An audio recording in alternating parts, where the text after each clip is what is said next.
Delegation as a great form of self-care. I experienced this in my life a few times in my career. Now, I will say this, most of you, just like me, don't have a personal assistant that you can just hand things off to. However, if you are in a position where you have people on your team that you could delegate tasks to, that have the bandwidth, you're not just dumping more on their plate, find out, number one, find out on your team. So this is if you have people you can delegate to. You're in a leadership role, a management role, okay?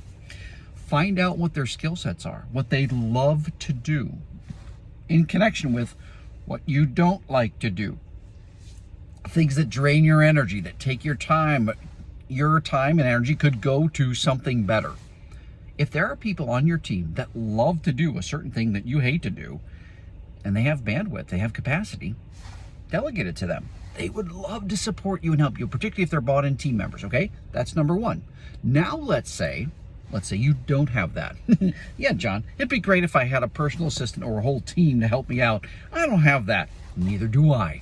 So I delegate certain tasks to AI. I started using AI in my business last year. I should have been using it all this time, even before then.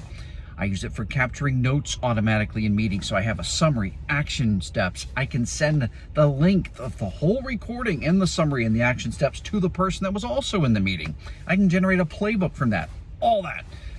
That's one form of AI. I use AI to communicate more clearly on an email that has importance to it, or a communication that has importance to it, or my social media.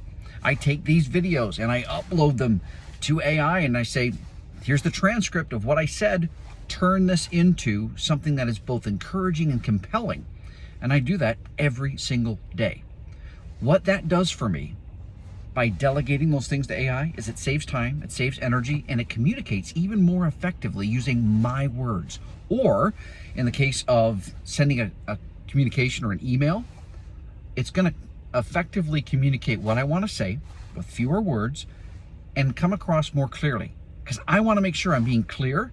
I'm using as few words as possible, so it's not a novel that they're reading.